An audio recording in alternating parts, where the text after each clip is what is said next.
Hallelujah. Mukama Katonda w'eggulu n'ensi yeebazibwe. Tubeebaza abalinda ka notification nga ekatuukira we kati obeera ku alert ssaawa 4. Tubeebaza abeesunga last chance nga gw'otandika okweseetinga mu ssaawa wo 2 ng'ojjawo byonna ebigenda okukyankalanya ku ssaawa 4. Tubeebaza abateekayo obudde okutuwuliriza n'okutufolowinga. Tetukitwala nti kitono, kintu kinene nnyo kuba sifa aboogera ebigambo ebirungi ebinyumira omulembe guno. Naye twebaza Katonda nti eriyo ggwe ataddeyo okutu okuwuliriza ebigambo ebizito eby'ekigambo kya Katonda. Era ngenda kusaba gwatuuse sharinga nga bukyali, sindika link copy ku YouTube, osindikire emikwano, osindikire eŋŋanda, sindikira abazadde, abasiraamu, bonna essomo ery'okwenenya balyetaaga kuba gwe mulyango, nagwo mulyango kitundutundu ku Mukama waffe Yesu Kristo ekituyingiza mu bulokozi eky'okwenenya kyetuva twakiyita ekisa. Weewaawo oyinza okusindikirayo omuntu ng'olunaku lwe lwaleero ojjako okoze omulimu gwa ttendo nnyo ku bulamu bw'omuntu oyo. So nkusaba share as much as you can. Baako abantu b'oyagaliza ekigenda maaso, baako gw'oyagaliza okuyiga, baako gw'oyagaliza okweyongerayongera. Tubeebaza mwenna abateekayo abaweereza naffe mutwegattako mu ssente, encouragement, mutuzambuza amaanyi, kitunyumira n'okubeerako obubeezi nga tutandise programs zaffe and you follow, nakyo kituzaamu amaanyi mangi nnyo. Mbaddeko ku mikutu egimu n'osanga abantu 5, n'osanga abantu 3 ate nga n'abo 3 bali mu kifo ekyo kyennyini. So twebaza Katonda nti gwate otuzaamu amaanyi abeera eyo ewala n'ofollowinga ebigambo bya Harvest, n'ofollowinga enjiri eya last chance. So oli muntu wa muwendo nnyo mu mulembe guno, n'oguddako ogenda kugasa amawanga. Kale wakyaliwo omukutu ogw'okwegatta kuba n'aweereza eri okugula ettaka. So tetunnaggalawo, olugi lukyali open eri ffenna abeewaddeyo ng'ogamba nze nja kugattako ettaffaali ku musingi gwa Harvest. Ekifo twagala kigula era twegatteko nekyosobodde. Omutemwa twali twateekawo twagala abantu abakakadde abasobola okuwa akakadde, naye ate twagamba era tetugoba n'oyo alina kyasobola kyonna. Gwe oba olina kyosobola oganze zino zange ez'ettaka tukyaniriza, however small it may be, tujja kukyaniriza. Tubeebaza abatugulira data, abafaayo okulaba nga our day-to-day services run, abatufujjirira ensimbi, abatuteekamu, abatulabirira, abafaayo okumanya nti buli kimu kiri bulungi. Tubasabira omukono gwa Katonda gweyongere okubasanyusa. So twebaza Katonda ku lwammwe mwenna ne ku lwaffe nti tuzze. Olwaleero tugenda kweyongerayo n'essomo lyaffe ery'okwenenya, essomo eritera okubaamu okusirika okungi, okulowooza okungi. Tetutera kuba nnyo sipiide mu ssomo lino, tutera okukkakkanamu kuba tununula myoyo. Tulinako be tukima, tulinako be twagala okutaasa geyeena. Kuba bangi tutambuza obulokozi naye oyinza okuba nga wafuuka dda kinnamuŋŋoona ng'otuukiriza mukolo ogw'okuba mulokozi naye nga ga amazima tokyalina kyogasa nnyo kubanga ggwe weggalawo eri okwenenya nga ggwe wafuuka kalogoyi nga bakozesaako obukozesa naye ng'ate ggwe tofunamu. So bwe tuliba nga tukyeggulawo eri ekisa eky'okwenenya twebaza Katonda tuba tukyalina omukisa mu bulamu bwaffe ogw'okugasa ensi n'eggulu. Kyova olaba tukuleetedde okwenenya. Jo twayogedde ku kintu abamu kye batera okugoba, oluusi tugiyita mizimu, oluusi tumuyita sitaani, sorrow for sin. Twasooka ne tulaba side of sin, ekibi. Osooka n'otegeera nti ndi mwonoonyi. Abasinga tutegeera nti sitaani ye mwonoonyi, si ffe boonoonyi. Era abasinga bye tuba twenenya tugamba sitaani eyayonoonye mu nze, gwe nga tewayonoonye. Naye side of sin twagamba you actualize, n'olaba obubi bwo, n'olaba obwonoonefu bwo. Kati jo ne tulaba sorrow, okunyolwa ku lw'ekibi.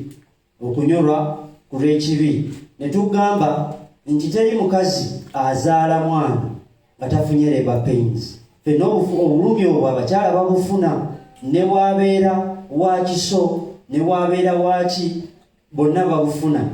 Bannaffe abasinga bagenda mu kiso bagezaako kwagala ku bypassinga bulumi obw'okuzaala, era ng'abalokola bamwe mugezaako okububypassinga obw'okwenenya.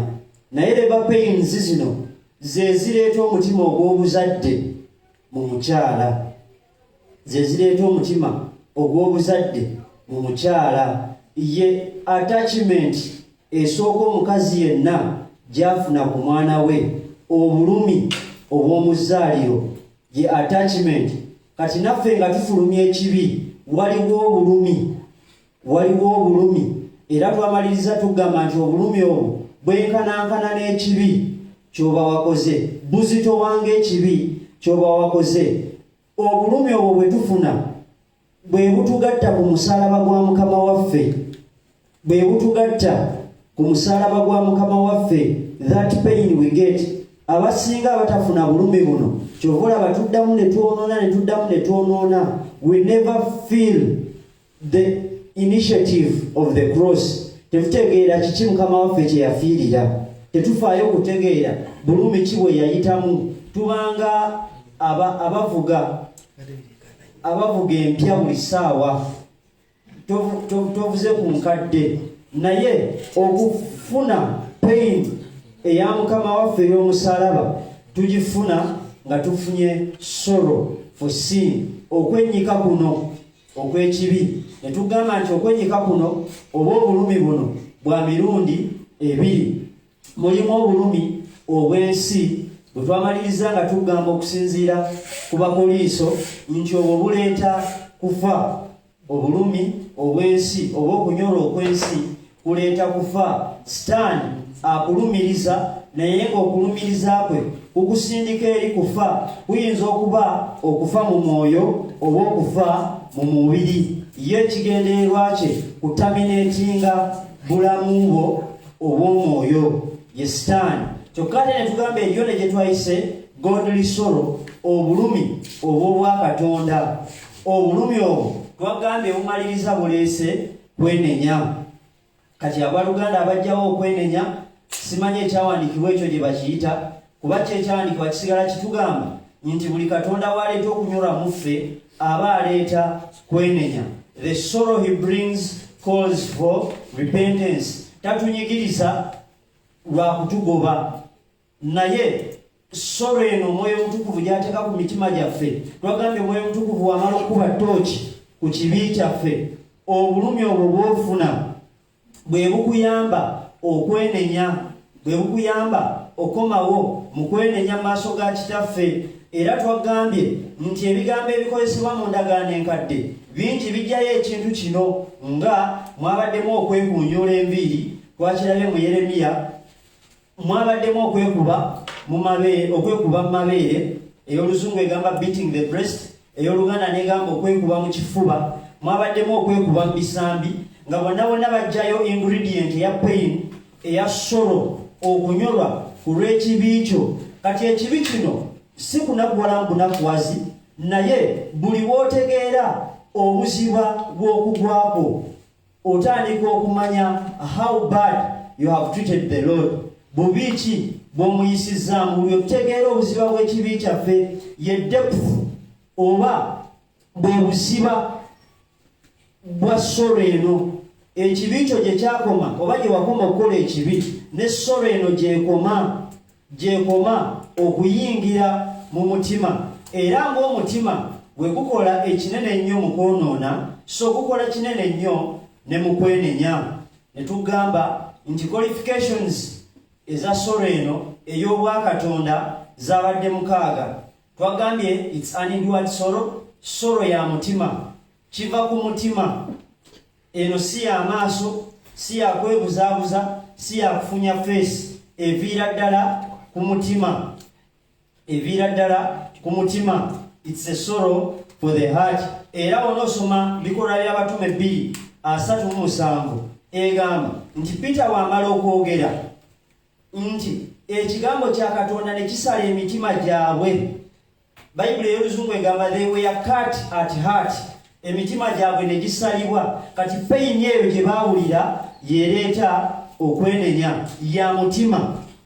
Ekyokubiri ne tugamba godly sorrow is sincere, nti sorrow eno etunuulira sin, tetunuulira punishment. Balokole bangi twenenya olw'okuba omukono gwa Mukama gugenda tukuba. Era bannabbi abasinga kye batugamba Mukama agenda kubakuba. Naye okwenenya kwaffe tekutunuulira punishment, kutunuulira kibi. The reality in sin is you have sinned. Oyonoonye. Si kubonaabonyezebwa, si kusibibwa.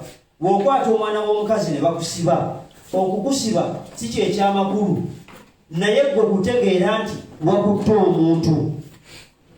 That realization, kati pain eno ejja etunuulira kibi, tetunuulira kibonyoobonyo kigenda kuvaamu, ate emirimu bagenda giggala, ate simanya biki.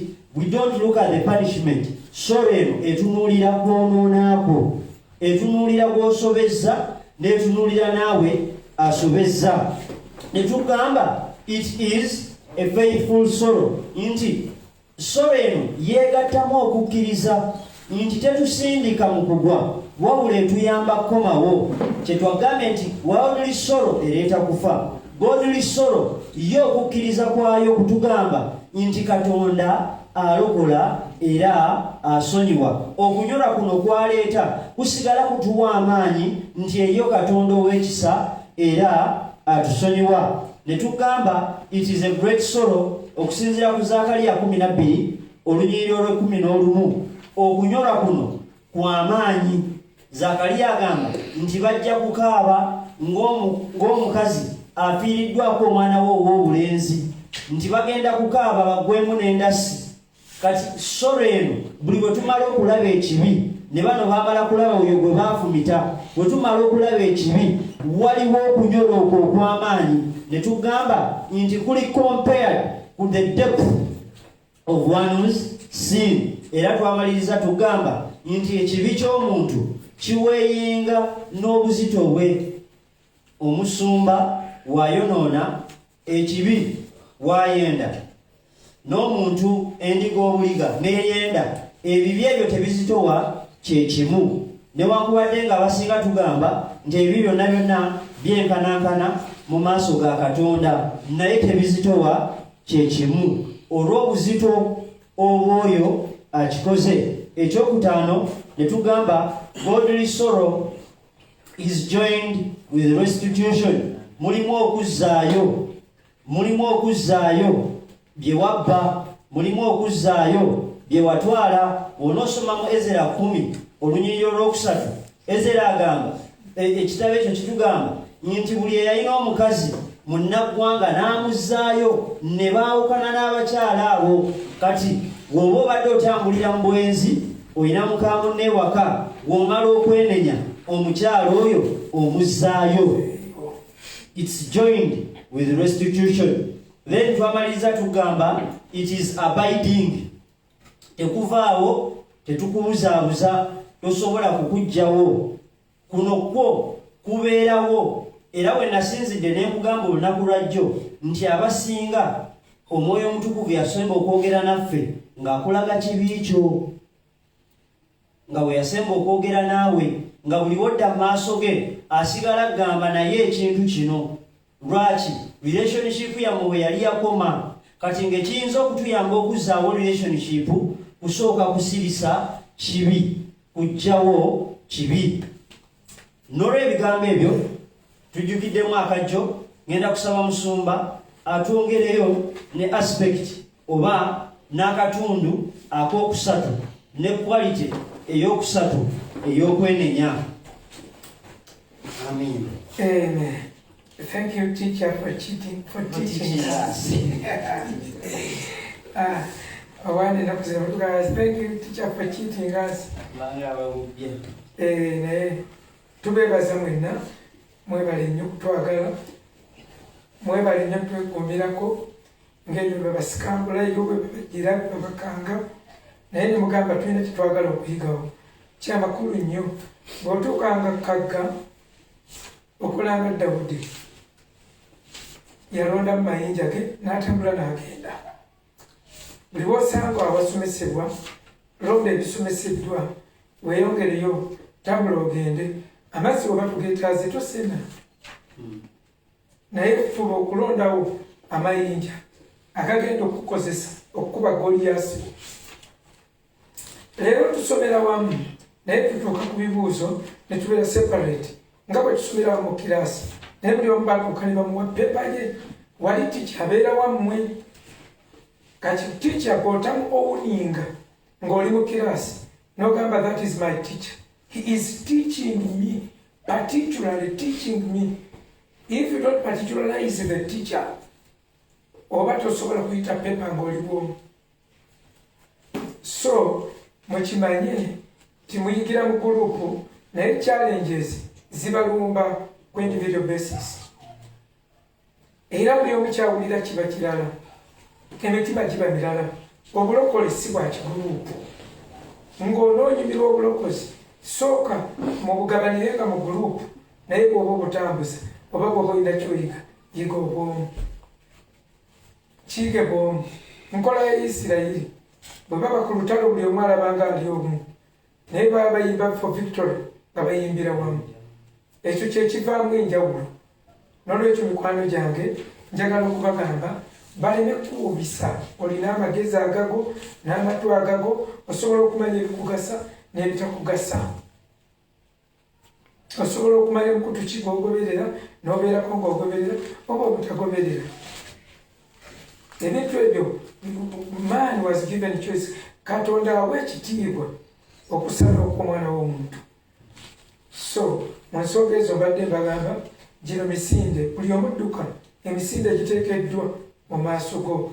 Bayibuli ga run the race that has been put before you. Buli omu alina emisinde gye gyadduka. Waliwo ab' 5,000, waliwo aba meters 1,000, 100 meters, waliwo abadduka short relays ng'egenda kuba short relay. Kakati bw'osanga abagamba unfollow do this oba kutoyo temukola bwe muti don't mind. Era temwenyamira temubaddana olwaki? Kubanga buli omu adduka lugendo oluteereddwa mu maaso. Luno olugendo lwe tubaga lw'abantu abalina obuvumu, lwa mulembe ogugenda okuddako. Kubanga Katonda alina ekintu ky'agenda okukola mu ggwanga lino, mbabuulira, kumpi ne mu nsi yonna. Era Katonda amaze okuteekateeka buli kintu. Ebintu bingi bimaze okutwala ebifo byabyo. Mbabuulira, tekyaliyo nnyo budde buwanvu omuntu bw'agamba ti ndiyiga luli oba olulala oba olujja. Tekyaliyo budde bwakwesittala. You don't have a right to be offended. Bw'oba wakako offendence, jump it. Ekuloti gibuuke. Ogende mu maaso. Ogende mu maaso. Oli mulokole.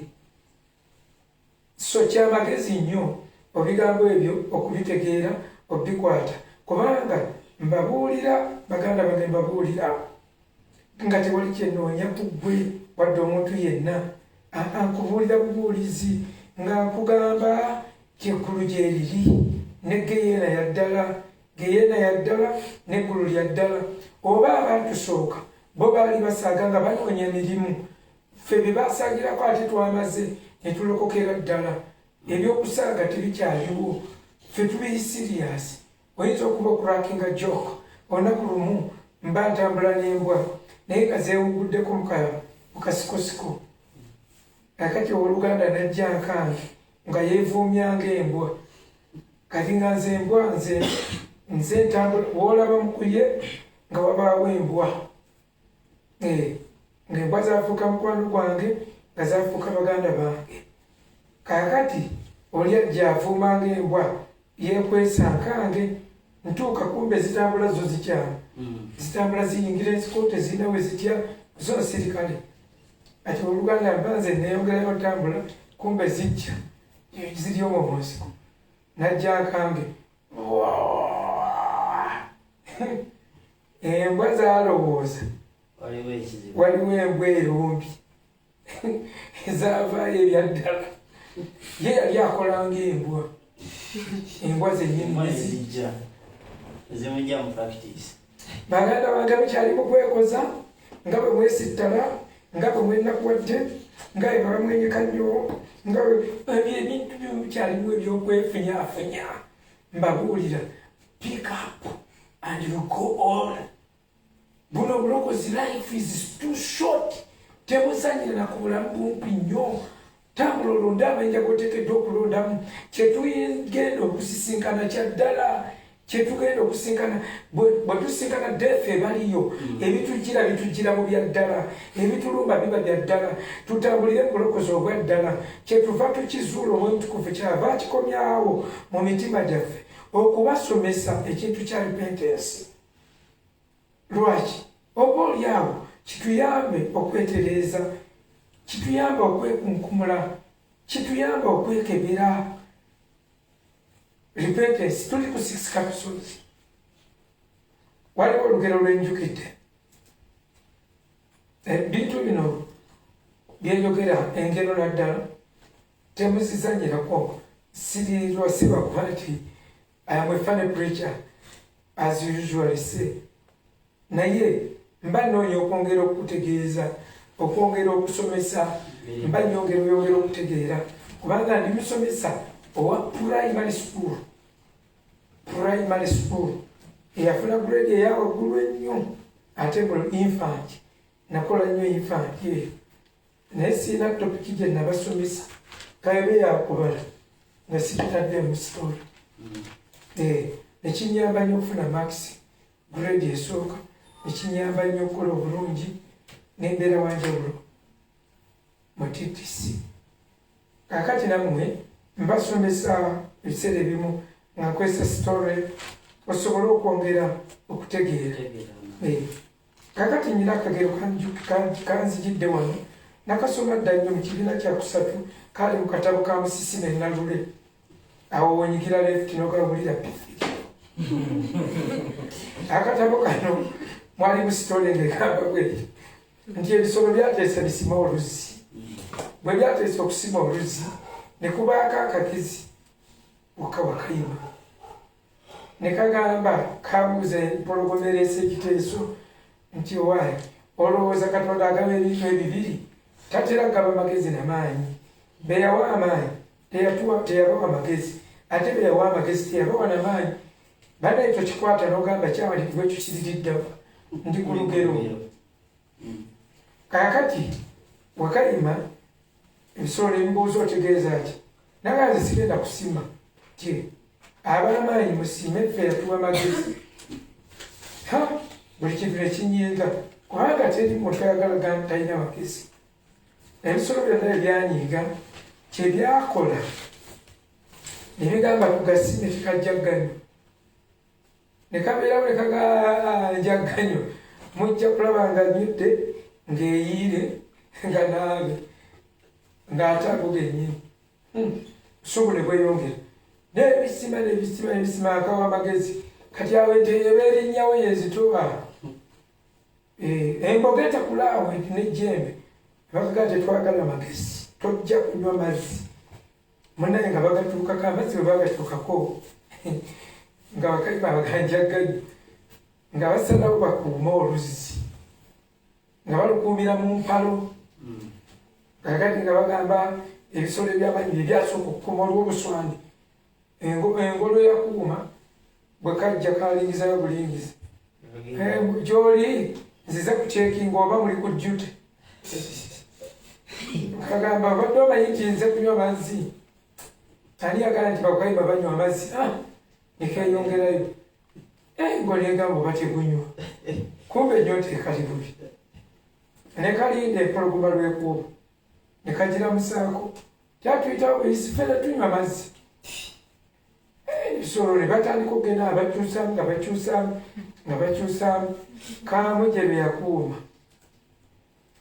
nekaddayo nekakima ebinyeebwa nekaleeta olusogo lw'ebinyeebwa nga kaluzinza olusogo luba bwe luti kajja kalya ebinyeebwa byako kaamu gye bwe yalengera wakayima n'abukabuka tojja ganywa sikwiro natandika okusikwiringa tojja ganywa kawakayima nekagamba nti munaye nze ndya binyeebwa byange kaamuje n'ayitaba ekiki kubanga kaamuje ku binyeebwa agonda asesebbuka ennyingo zeeta amaaso galebera atiiriika naye munnange bwe baamugamba ebinyeebwa amaanyi gaamuko naga binyeebwa tiye nze ndya binyeebwa byokka sinywa mazzi nekagamba mpaawo kasita yalaga desire kono bwe babatendesa ogwakanyama mukuuma luzzi nzije kuwa ebinyeebwa obinzijeko byonna obindyeko nti sisobola ojja bindyako aga katonda sisobola timpozi mala kusiba ku muti nga nze kuliisa nekadduka ku muti emikono ntaddewo siba naye bakeetolooza endigo akayima yasiba kamuje omukuumi owa difensi basiba ne bamwetolooza endigo okuva ku bigere olwulutirizo baluteeka eno mabega ne bamuliisayo ebinyeebwa bisatu kimu bibiri bisatu ne kamubuuza owulira ennyonta bwerumya bwe birumya ennyonta mbimanyi ze ndi muli waabyo birumya ennyonta obiwulira tie kati sasira nze obwedda abirya yannumya eddaka ngenda nnyo ku mazzi emikono giri mabega emikono giri eno gye basibidde empulutirizo n'amagulu bamulise kuuma mazzi ne kagenda ku mazzi wali kaba kanywa kaamuje n'atandika vaawo tojja ganywa nkwokya boboboshi talalala fire in Jesus' name I fire you mpite eggulu mpite omuliro malayika jangu omufumite wuyo fumita kaamuje n'anywa n'anaaba n'okulaba n'agasigadde n'agasiikuula nzija nkugira mu maanyi ag'obwempukufu nzuuyo pu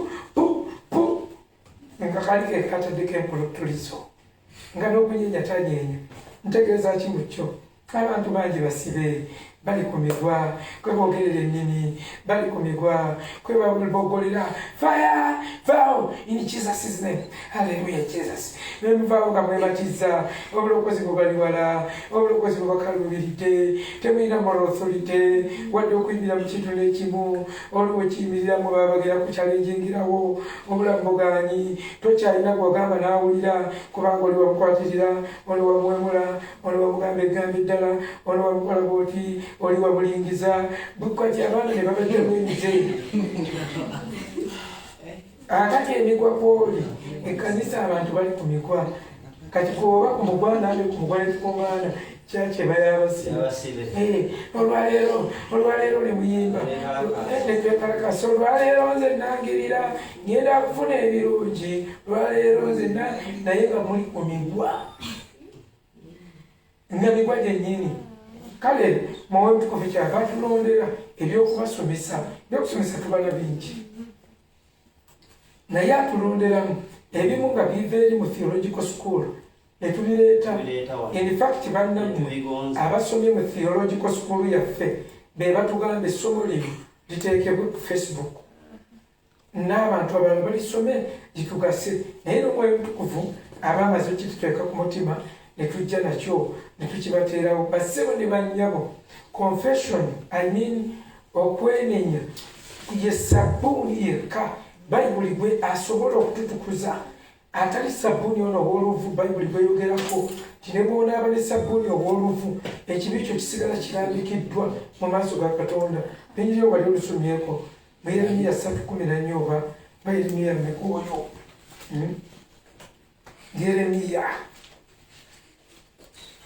Yeremiya nti ne bw'onaaba ne sabbuuni ow'oluvu sabbuuni akuyambayambaawo naye ekibi kyo kisobola okusigala nga kirambikiddwa mu maaso ga katonda ng'ate obikoze ebyo byonna Yeremiya mekooyo omulabe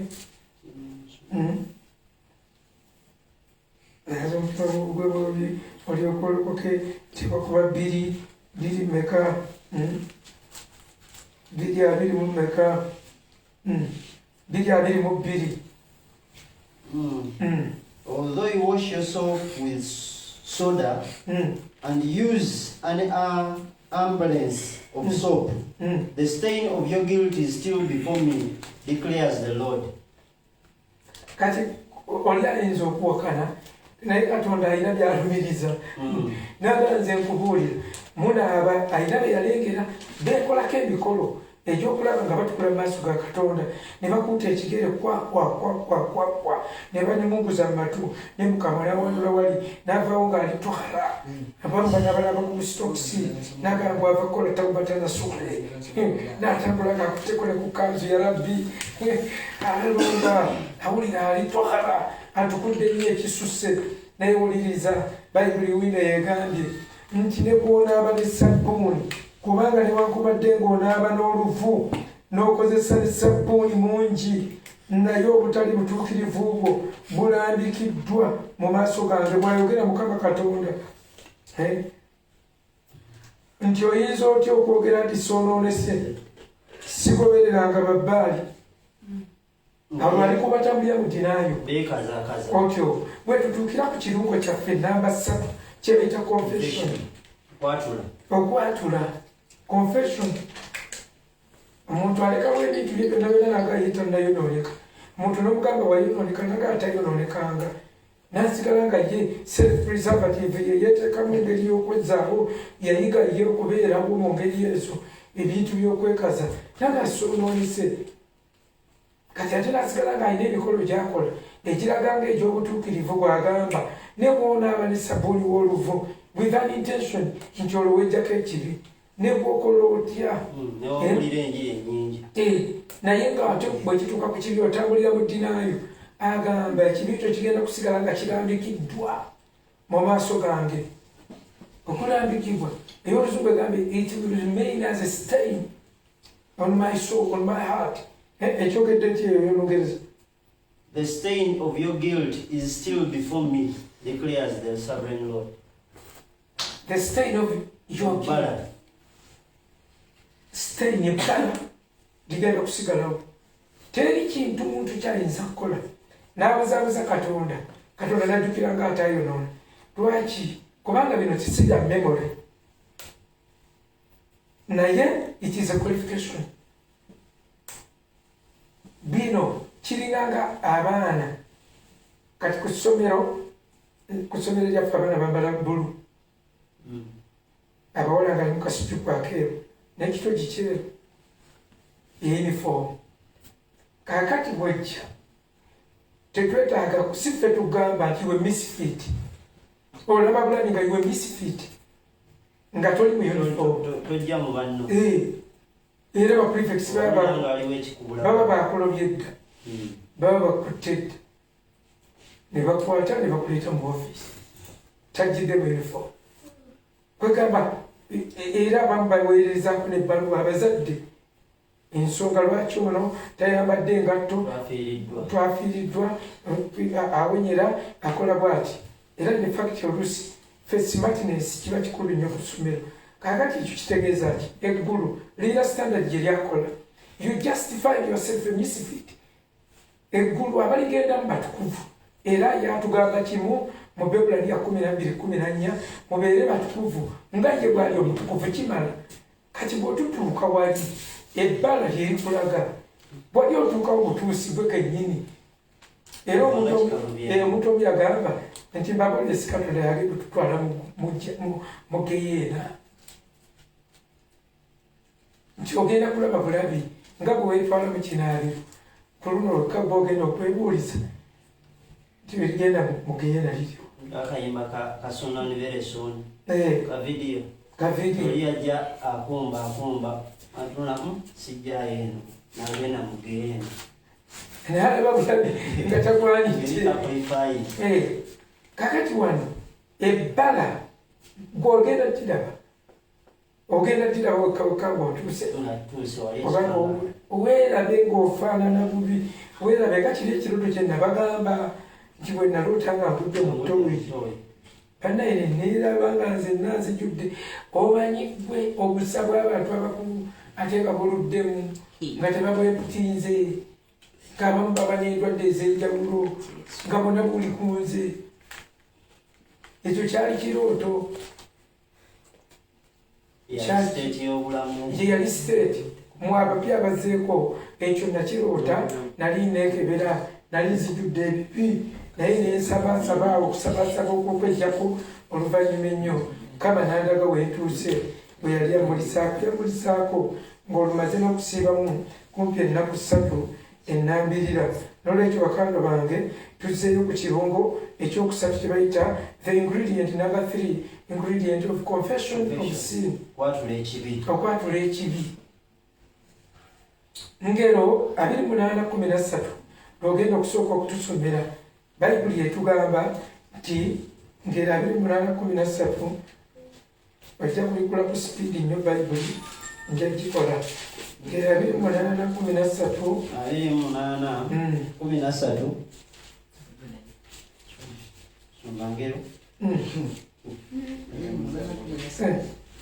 28:13 agambye bw'ati he who cancels his sin does not prosper, but whoever confesses and renounces them finds mercy. Katulabyewo abalala nga yakisazaamu in Jesus' name.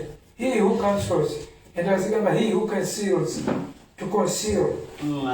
Akisabika n'akisabika bulungi nnyo kyalabika ku kibi kye taliraba mukisa naye akyatula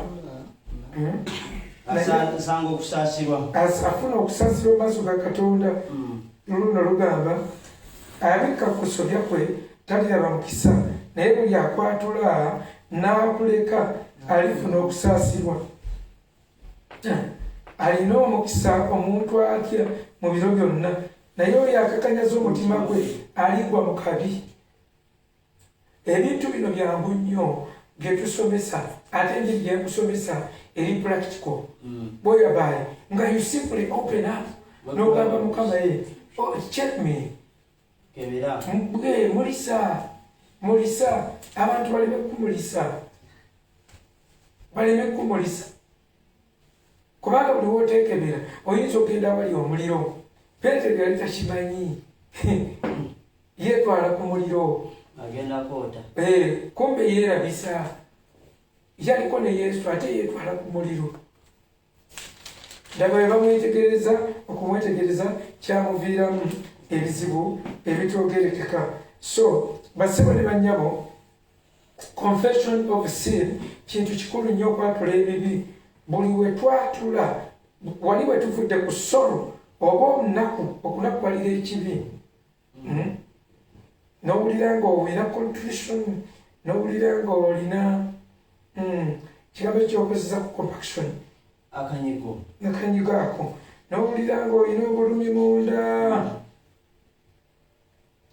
Kati obulumi obwo bw'owulira kye twayise sorrow for sin, okulumwa olw'ekibi. Mujjukire bwe twabisomye mu bayibuli mwe tubisoma mu Bakolinsi ate ekisooka essuula ey'omusanvu line twavudde ku ya 8 mpaka ku ya 11 ne twawula ebintu bibiri sorrows bbiri worldly sorrow ne earthly sorrow manya worldly sorrow ne godly sorrow okulumwa okuva eri Katonda n'obulumi okuva eri ensi ebyo twabyawudde era ne tulaga nti bwonna buyinza okujja ku mutima gwo naye ne tukwawulira enzija gye bijjamu kikulu nnyo okukyawula kubanga ne bannaffe abawakanya balinamu awo ensonga ey'amagezi bagamba sitaani asobola okuleetako conviction n'akulumiriza okulemezaako omusango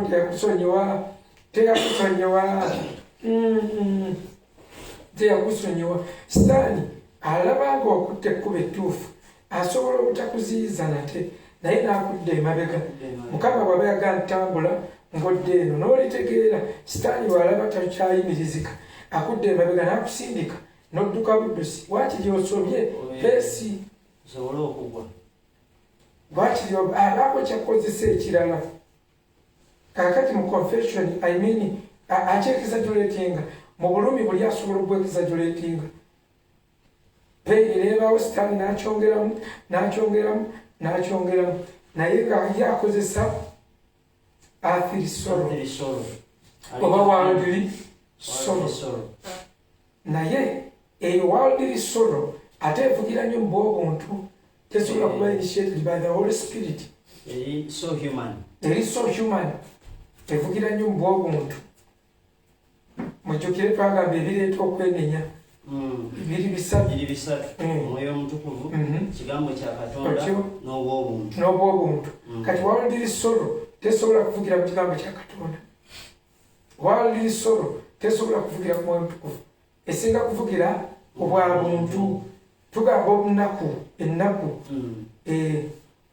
kubanga oli enjogera tunayawula tutya ennaku nti ono sitaani yakyongeramu Katonda yatusonyiwa naye sitaani n'akyongeramu bwe bw'oyita mu stepusi zino omukaaga ate zitambulira wamu tebakulimba tezaawukana kakati ennaku eno yereeta okunakuwala kuno bwe kuba kutukuvu kukulyetinga kyetuyita vent mu bulamu bwo vent eno neefulumira mu bituli bibiri efulumira mu maaso ne mu kamwa vent gwe muwaatwa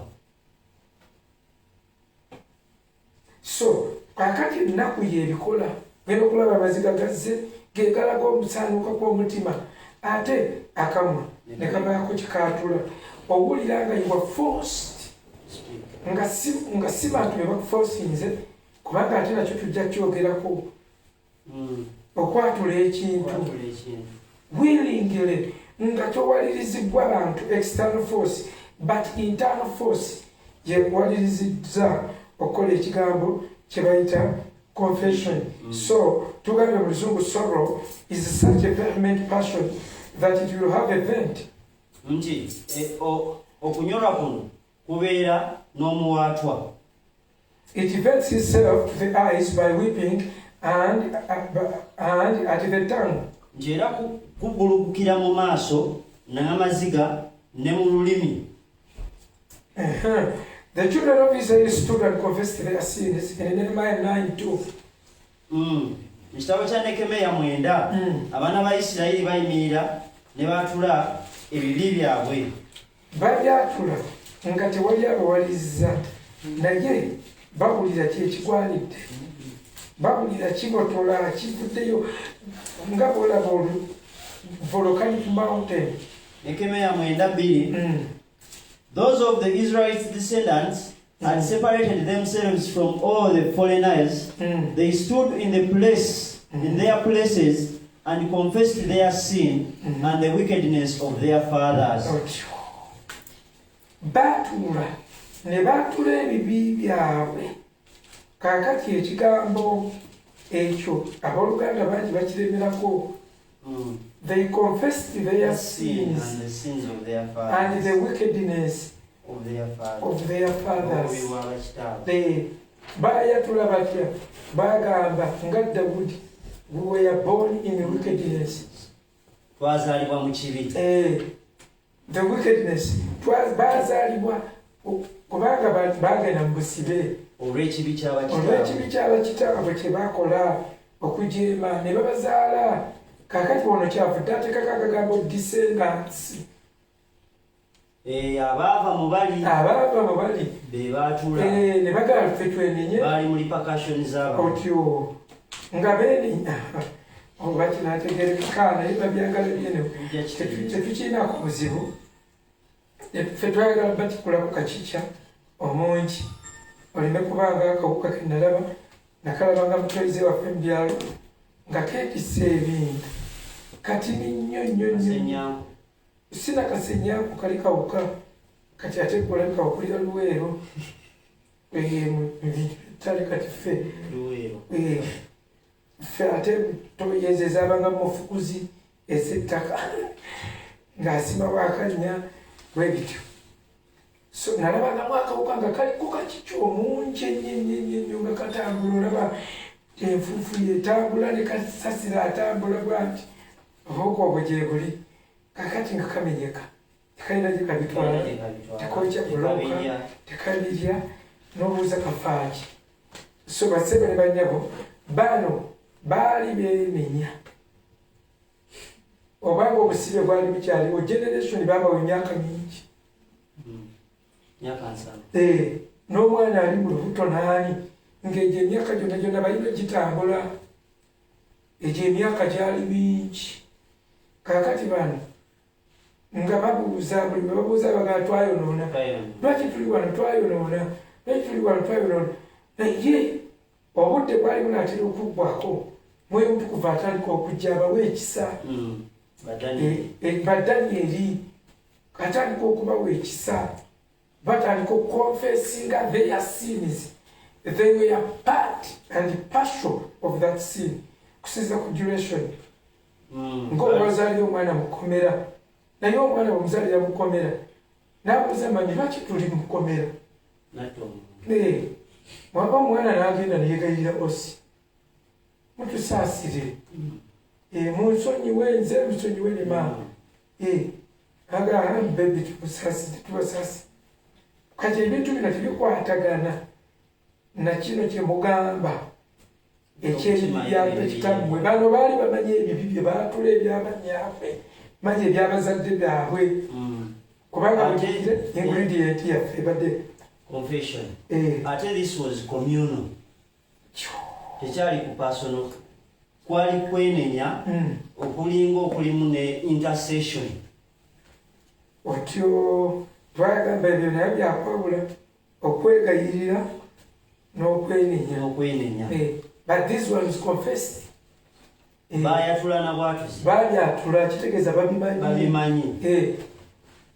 Nze kukyajinga kwatula. Bamanyi ekibaleeta mu busibe. Okay. Akombadde tereza katereze. Tuli ku confession. Kwatula.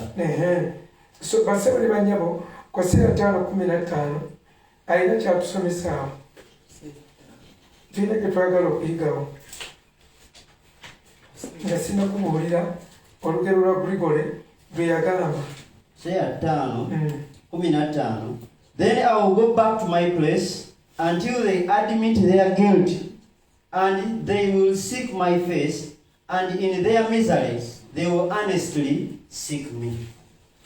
Katonda yagamba nti nze ngenda kuddayo ntuule ngenda kutuula nzinga emikono mpaka bwe banaategeera ekibi kyabwe era endala zigamba ne bakyatula paka bwe banaakitegeera paka bwe banaamanya nti bansobya ajja kuddayo. Katonda akola omuzadde waliwo etunyiigira abaana nga naye tubanyiigira tetubakyaye tubanyiigidde naye tetubakyaye.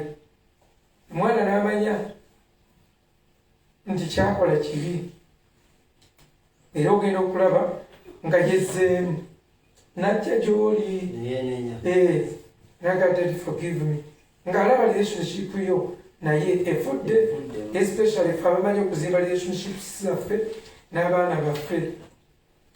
Bw'alaba osirise najja n'agamba ddadi luli nali nsirise busirise ku Saturday nga ndi awo nyirabye ndowooza saayogera nnyo ku luno nga ndi ewaka naye n'ebintu byendowooza naye muwala wange yasirikogonaizinga ennyo najja naŋŋamba ddadi leero ng'osirise nnyo ne mugamba njogere ki naawe era obwedde osirise kyava ŋŋamba oba nkugerereyo akagero ne mugamba kale ngereraayo bwe mmala ngenda kugererayo akagero mmale kuyimbiremu oluyimba bwe namala nkusomeremu ku Bayibuli n'abinkolera ebintu 3 kakati ng'abulira relationship bulijjo gikuuma every time mpita where is my daughter where is gundi aliwa mwana nga aliwa mbabuuza ayiroluka oluvemu mbanyumira obalabako nga waali wakiri newaba ne bwe yeebaka ennyo mba nnoonya kwegamba relationship abagizimba naye buli wogiscamboard omwana naye awulira gaapu kati Katonda bw'atukola tebulowooza mbu walunkulu tyoba ki he hides akivaako surely you hiding God Isaaya yayogera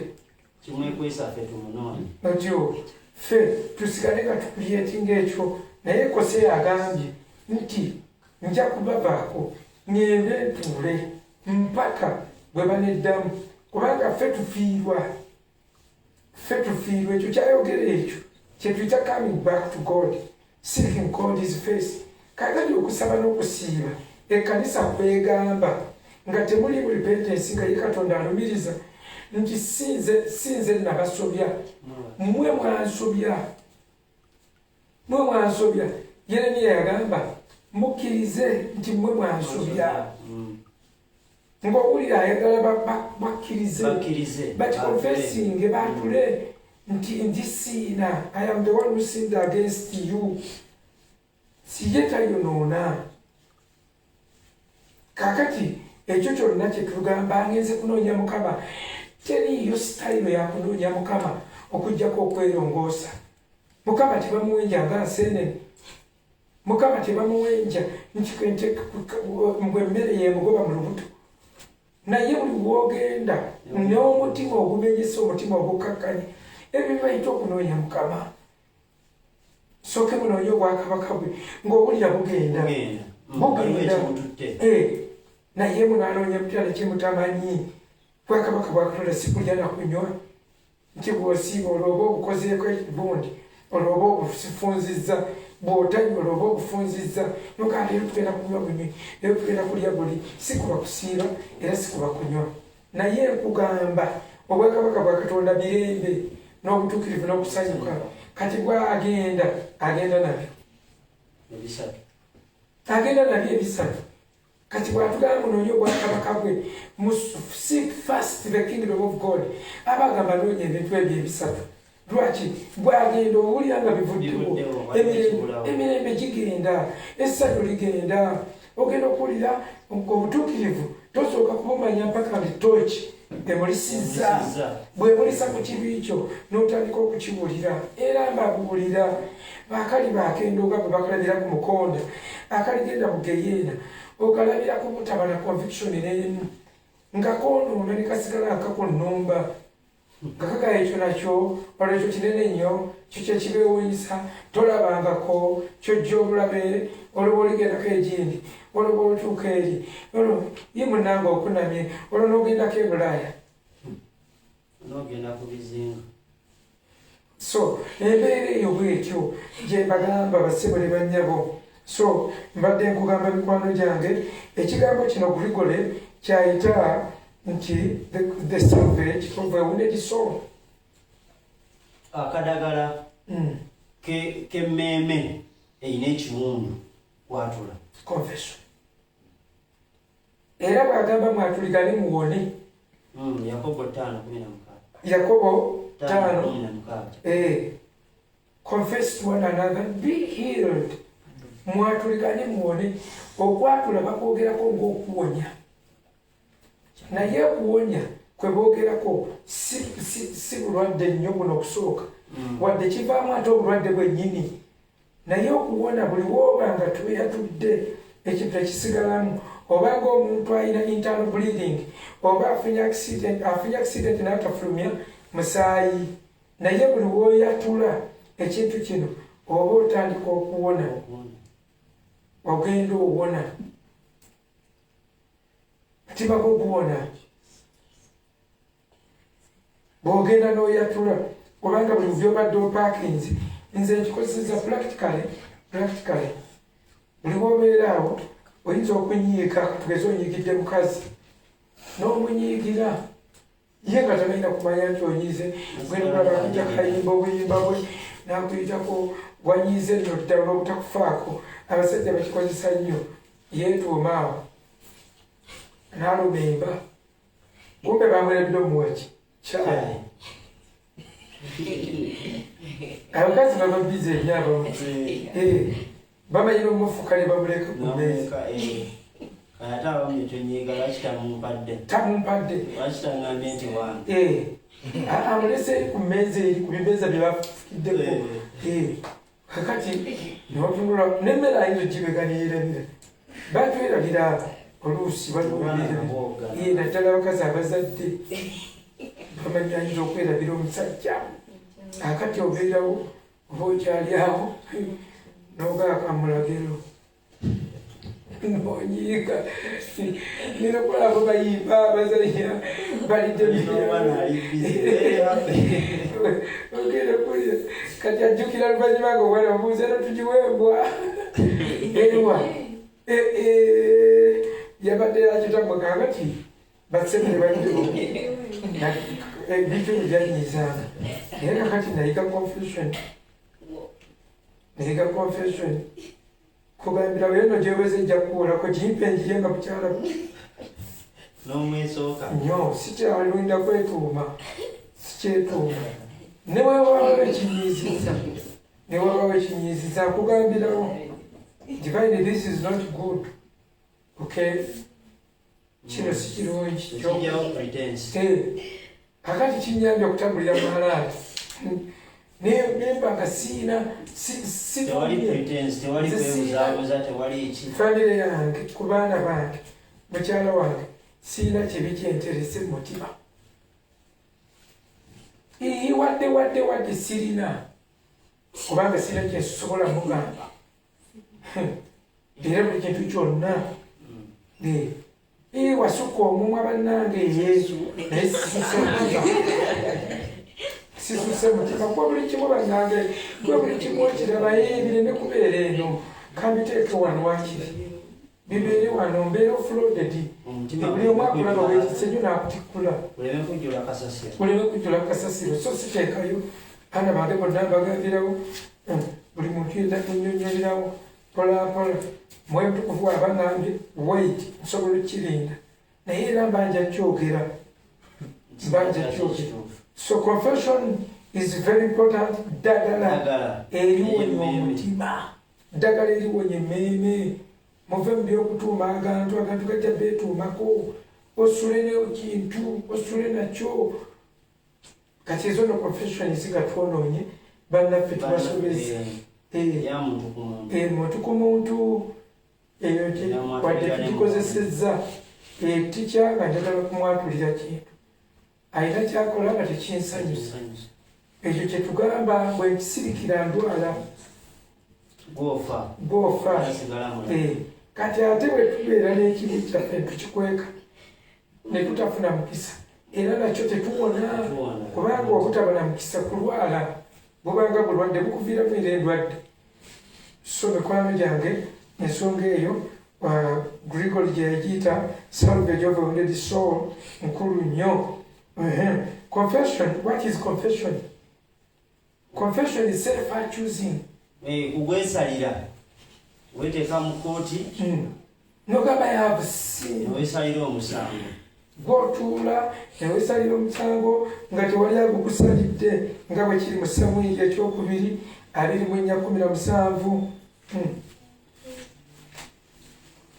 Samwiri ekyokubiri 2:17. Bwe weesalira omusango kiyamba ggwe Ali munya 24:17 agambye bw'ati. When David saw the angel who was striking down the people, he said to the Lord, I am the one who has sinned and done wrong. These are but sheep. What have they done? Let your hand fall upon me and my family. Ano yali Dawudi. Katonda amugambye yeesalire ku kubonerezo bisatu. Ne yeesalira kabwe emikono gya Mukama ne bamukuba. Ne bakuba kawumpuli. Naye nga Dawudi yeeyonoonye. Dawudi kyava akola confession yagamba nze nyonoonye.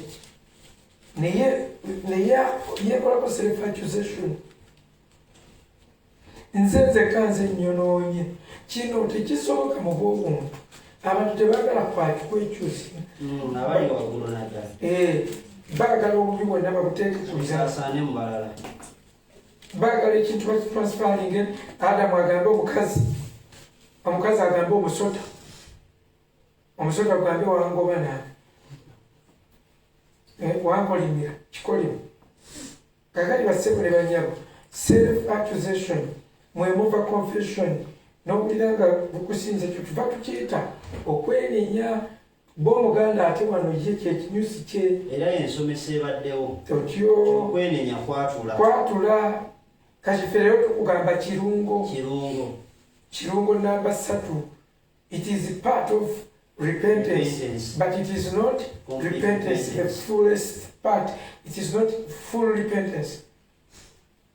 Agati mikwano gyange mbagamba nti bano beenenya manya Dawudi yeenenya n'agwesalira n'agamba nze mubi, nze nakoze ekibi, sino ndiga ezikubibwamu tezirina kibi kuba nze ng'amenyese akonfesinga yeenenya ebibi bye.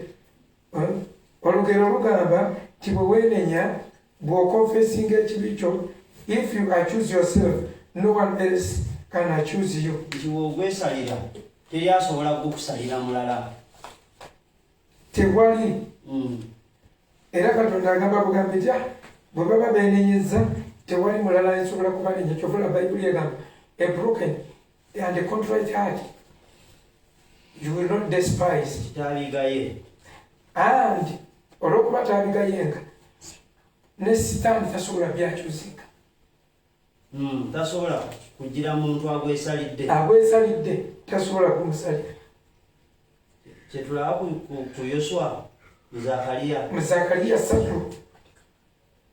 Joshua ye teyali confession teyaconfessinga naye omutima gwabyogera byonna kubanga mu ndagaano ekadde enkola za Katonda zalinga atunulira bingi. Yalinga atunulira bingi, yatunulanga naye ali surprise. The accuser n'amutandikirawo. Katonda n'amusaasira n'agamba bamukyusize engoye. Naye confession kirungo. So ladies and gentlemen, buli we weenenya tosaanawo mulala yenna akunenya. A broken heart, a contrite heart needs no accuser. Omutima ogumenyese tegwetaaga muntu yenna agukusalira. Tewaba wateekwa kukusalira. Bwe tusoma Abakolinso ekisooka 11:31 agambye, but if we judge ourselves, we would not come under judgment. Akakantu kakwati kali ku ndagaano mpya. If we judge ourselves, we would not come under judgment. No one else will judge us. Hiyo Bible Paulo yabagamba. Twambaga muze mwekebere mwesalira omusango bw'okwesalira teri mulala agenda kukusalira. Teri agenda kukusalira. N'olwekyo mikwano gyange kikulu nnyo omutwale bekuwa amagezi kugamba teweesalira musango. Buli w'otagwesalira omulala ajja kukusalira. Bw'otagwesalira kooti ejja kukusalira. Kikulu nnyo ekyo mukikwate mu mitwe gyammwe. Kaakati confession entuufu tuyina kubeetya qualification is a confession entuufu. First of all, confession must be voluntary. Kyakyeyagaliire. Confession entuufu ebintu ebigikola bye tutandise. Bwe tugirabira ekisooka tugambye yakyeyagalire. Tebaamu buwaze. Nga bwe zibadde. Kati nga teri force ndala, no external force.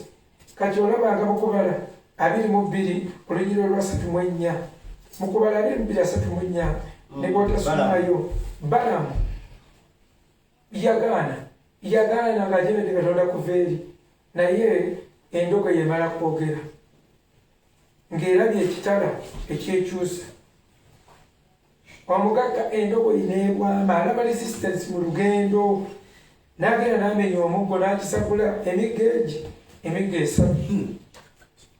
Endogo yoba yasoma ku mupiwa nteri amaanyi naye bagikubanga ebala gomo ebiri esatu n'ekyusa ensigo ne gasebo onkubidde kyejo emirundi esatu emiramu. Omusajja okumanya yali akakanyadde n'atatya nakutya nti endogo yayogedde etya. Ekyo kyokka ogwawo n'ekigo endogo evuddemu eddoboozi obukakanyavu buzibu nnyo n'agiddamu n'agala lwaki oganda okutambula nga tolaba ekitala bwe tola amalayika mu maaso agenda okwetegereza ekitala neyeenenya. Kakati okwo si kwenenya kwa mazima. It was forced repentance. Era Bayibuli temwogerako bulungi yonna ne maaso. Era yaleeta judgment mu layini eyo. Bamwogerako mpaka eno n'omwoyo gwo gwasigalawo. Naye ate bwe tulaba omwana eyazaawa mu Luka essula 15 layini 18 Bayibuli egamba okuva ku 17 ti omwana eyazaawa bwe yeddamu yekka yafuna sight for sin n'awulira obulumi. Bwe yawulira obulumi n'atambula ng'agamba I will raise up and go to the Father and tell him. N'ayimuka n'agenda eri kitange ne mugamba ready to confess nga yeetegesa okwatula ebibi bye olw'okuba yeetegeka n'akyatula yakyatula. Waliwo ayinza ogaa nti yakyatula ate bakiwandiise batyawa yakyogere eggulu ne likiwulira. I will raise up and go to the Father. Genda mugambe nyonoonye sikyasaana kuyitibwa mwana ne statement ne bagiwa mweri byonna ebyo bye yayogera eggulu ne birikoodinga. Amaze okukola resolution ye amaze okwatula obulumi bumukutte mujja kulaba abeenenyi bonna abatuufu nga steps zino baziyitamu. Bannange saagala ebibi byaffe ate tubisangewo nga twematiza obwematiza. Saagala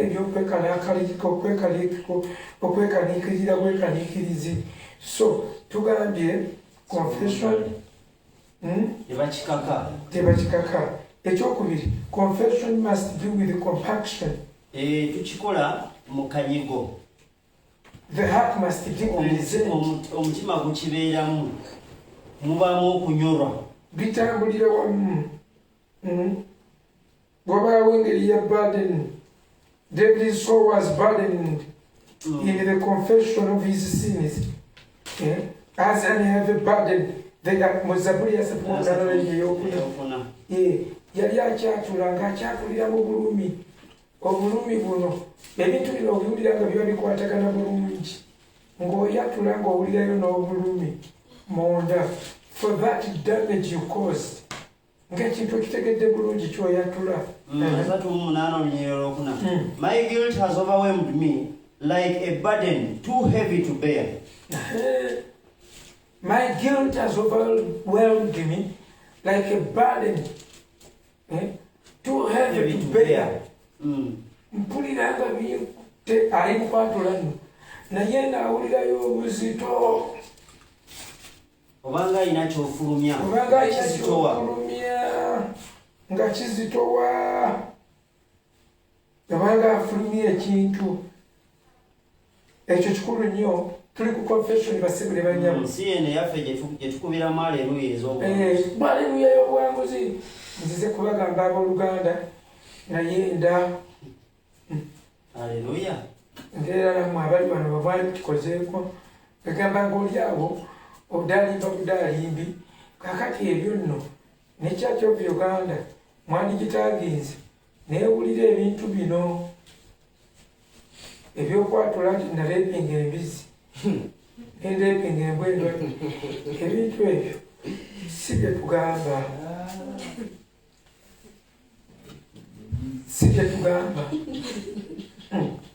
bibongereyo bwongezi era mujja kubabula okwewaana okwatula ebibi tenayagala abawala bwe bati nawe byomunaga oli wakabi nga siremu muwala nga siremu muwala nga bajja banwanira akola nti ng'oli wakabi tuliwo obudde no naffe abalokole mu kyaki obiba binyuma ekibi kiwoomerera kati bwe kisanga ekiri mu ggwe nakyogerako bategala wakiri kinyumira okyogerako nobeerawo nga wakiri bakyogerako wali wansingako beerabeeraawo mu ngeri eyo. So confession must be sincere. Kulina okuba nga kwa mazima. Kwa mazima. Our hearts must go along with our confessions. Ebigambo byaffe bitambulira wamu ne kye twogera.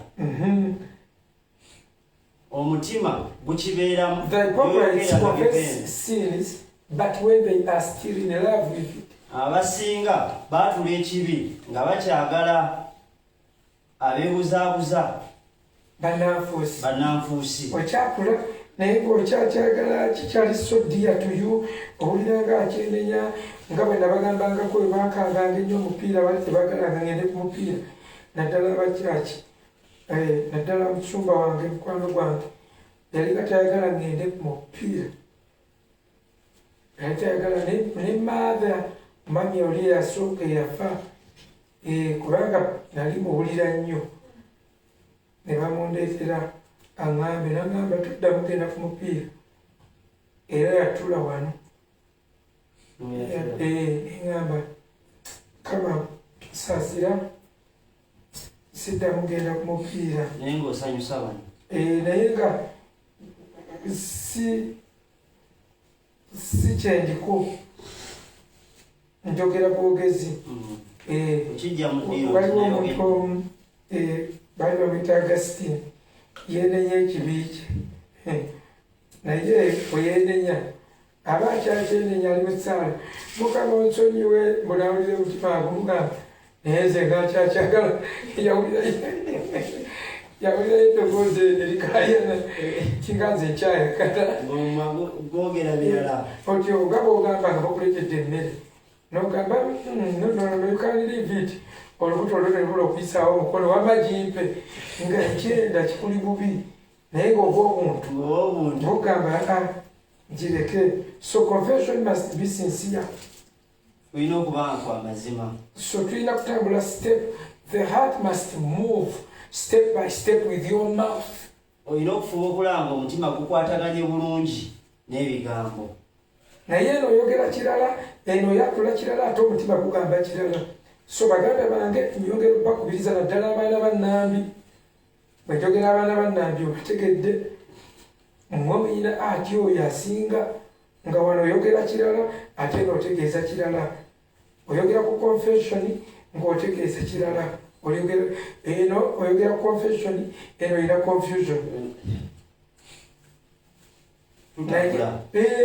Mutabula buli kintu kyonna ne mugayita amagezi n'okuseka ne museka. Qualification number 4. In the true confession, a man particularizes sin. Ekibi kyo okyogeranga bwe kiri okyawulamu biri ebingi. Okyawula. Oba wabbye yogera bubbi. Si twonoona. Kijja eyo kyewakoledde ddala. Be specific ku kintu kyo. Daniel 2:7 ya particularizing a sin. bo mumenya kwa mundagano olwokuba bikundagano ekadde Daniel 2 3 n'olwokuta 2 Daniel 2 yes olwokusatu tugambye nti egamba bweti He said to them, I had a dream that troubled me, and I want to know what it means. So, astrologers answered the king in Aramaic. All right. But Daniel, but this statement of Daniel, Daniel, what I reach up to Banganga or ekirooto Nebukadneza Katonda tumuza mu science wa Nebukadneza tumuziza mu science wa Nebukadneza kine kama ebibi byange obimanyi kati Judges 10:10 ya particularizing bali basinza Baali saziraka olugye bibadde lwotabiteekaawo naye bali beba particularizing ekibi naye buli otakipaticiularinga tubanga bwe bawa Daniel ekirooto ekizibu eba puzzle owulira ekirooto Judges kyekyabalamuzi 10:10 The Israelites cried out to the Lord, we have sinned against you, forsaking our God and serving the Baals. Bo baayogera tukwonoonye tebaleeta mu Yudisoni Bajjayo ekyonono kyabwe ekituufu twonoonye Mukama tuli boonoonyi tusonyiwe tuzze kwenenyeza twakuleka tugenda ne Baali ekibi kyabwe kireeterera kyeboogera bategedde ensonga ebakubya kyova otandikira eri site for sin akaddako sorrow for sin akaddako confession of sin. You confess what you know. You confess what you know. So I want to talk particularization of sin. Daniel mwenda mukaaga. Watula kwa Daniel. Awa era yayatula Daniel wano yayatula mwenda mukaaga n'agamba wati, we have not listened to your servants the prophets, who spoke in your name to our kings, our princesses, and our fathers, to all the people of the land. Nayogera ekibi tebawuliriza ekizibu ekitukubya tetwawuliriza Katonda akimanyi naye ayagala buli bwokyatula okimenga kinyweramu gwe ekyo kibi abanga nga tokiddangamu nga bwokyatudde emboko ze balikubanga maama kukola ki kuba sukali kukola ki eno kiddamu kukola ki kuba sukali tulaga waffe yatusanga tulya obusubi tutaddeko obusubi bwe tunyataaba twalabanga abakasinga bamunyo nga banywa essanyu nga bazinzeemu taaba kati naffe tuyiya tufuna obusubi ne brother wange wano Steve Lombe naffe netutandika obunywa mbutunywa taaba tebatugwako wakati nze emisinde mitono bakubanza emikko naye ng'oyatula kukola ki kunywa taaba kukola ki kunywa taaba munange kukola ki kunywa taaba damu kukola ki bakuba emukko paka ogugwawo oyogera ekigambo kimu taaba kunywa taaba ate okuva olwo nze nali ngezezaako wadde kafirita sigezangako olwa confession so Katonda kyatunoonyamu kukyatula kinywere mubwongo kituyingire mu mavivi kituyingire buli wamu nga bakyogera so mikwano gyaffe ndoza tunatandikira awo tulinawo qualities ezibulayo nga 3 ku 4 zitubadde tubuzaayo ku bigambo bino ebyokwatula ekibi so abeka kusoboya kwe taliraba mukisa bannange twatuligane tuwone kyokka ate mukwenenya twatule ebibi byaffe eri Katonda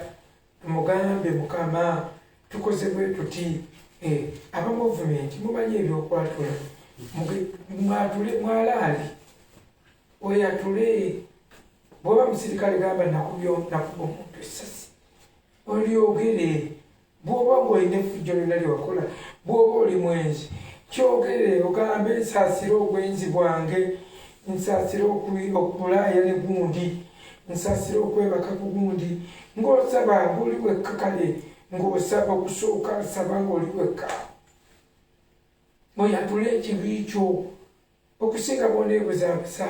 So you are cheating yourself. Webba okwebuzabuza bwe kuti obanga kapere yebba TV ye nagikweka wansi w'ekitanda kye ekyalo kigenda omwaza nga yagirina kati oba omalibwe malira ebiseera n'olwekyo baganda bange tukonfesinga ebibi byaffe let there be confession naye gwemaze kuwulira kiri kati si bino ebyakajanja kyolwokuba tubuulidde nawe notandika mukama teeka okuba nyina kyenabba oba nabba nente oba nabba nekyo byomuve mukatemba don't waste time. Mukama tuli ebisiyaga olwokuba waliwo abiri omulala ebintu ebyo bizibu bibimanya tebigwana kuyita kamwako kyotakoze tewewaayiriza. Bayibuli egamba towaayirizanga muntu munno kati obwongo buli owaayiriza buba bwayiriza omuntu w'omunda omuntu w'okungulu aba waayiriza ow'omunda buli tteeka lisooka kufugira kugwa bwe baga tottanga era tulina kwetuga ayogo basanga obutwa buganye omutta polisi nemutwala nemusiro adata citizen wa Uganda tokiraba bayibuli itteeka lyonna lyewa wadde ogalabanga agalumba abalala lisooka kugwa tottanga okutta ne bakwogera ku laavu bagatuuka ne bagamba nga bwe weeyagala wekka kisookera ku ggwe tobbanga gwolina okusooka obuteryako njawulo ng'onoobona obubbi kuba abamwebba tolimbanga gwolina okusooka obutalimba obuteerimba n'owedda mu kwerimbalimba ebintu ebifaana bwe bityo tosinzanga bakatonda bala wendi gwolina okukyejjamu nga ebintu ebimu babiteeka mu ggwe the way you worship, the way you love you worship yourself obulira oli too much mugundi oyagala nnyo obulamu bwo mu ngeri ey'omuwendo ennyo okusinga ekintu kyonna okusingayo Katonda. N'olwekyo mikwano gyange mbasabye weeronderemu ebintu ebirungi obikozese era kansabeko naawe. Taata mu linnya lya Yesu Kristo mwana Katonda omulamu nkwegayiridde bwagamba nti bannanfuusi banaaza kungulu ku kikompe naye nga munda bajjudde ebitambi n'ogamba nti babanga amalaalo kungulu amasiike naye nga munda mulimu magumba g'amafu ng'amalaalo ne bagateekako obuyinja obw'ebbeeyi obuyinja obwa ttayiro ne bagoogerako ennaku z'omwezi zewazaalibwa ne bagoogerako ebigambo ebirungi tyono hiro ono muki byonna munda gaba gajjudde ebitambi.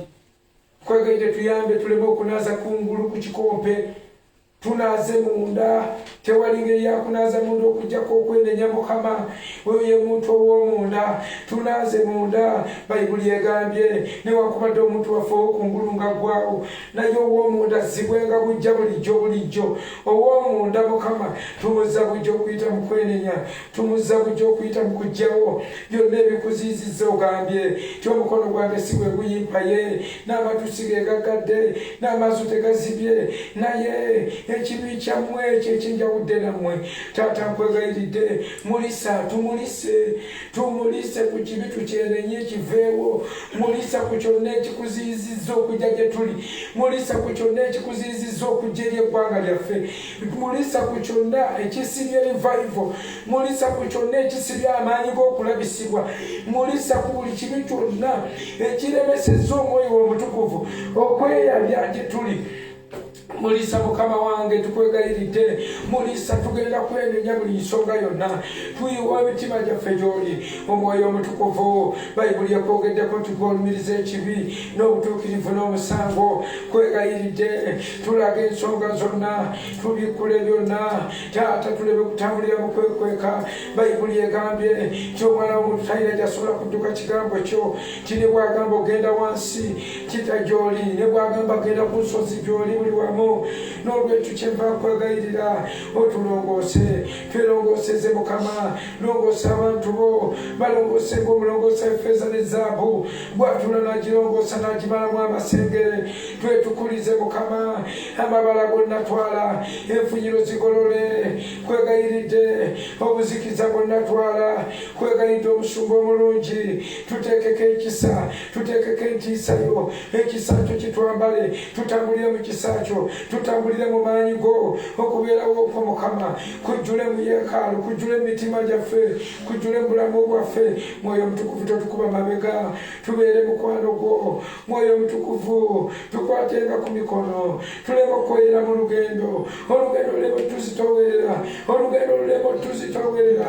tuleme kuteganira bwerere tuleme kufubira bwerere kuyiikira kwaffe kuleme kuba kwa bwerere kwegayiridde mukwano gwaffe byonna ebirungi bye tuzze tukola kwoba ogattira otulongoose tulabike bulungi maaso go olw'ekitiibwa kyo ekisa kyo obutukuvu butweyimirire twesimbe maaso bayibuli egambye obutuukirivu mwoliyima okunywezebwa olwo lwe tunanywezebwa lwe tunakwenywerezaako lwe tunakweripako lwe tunasobola okugenda mu maaso naawe bayibuli egambye nti abeesiimye abalina omukisa abatuukirivu bali kulaba tubeeremu abo abali kulaba tubeeremu abo abaligenda okulaba ekisa kwegayiridde ensi ekkirize nga tuli baana bo obutuukirivu lwe tunaabeera omunyo gw'ensi lwe tunaabeera etabaza lwe tunaamulisa ne bagamba twaka etabaza zaffe ne ziba nga tezibipiddwako bikkule etabaza zonna etabaza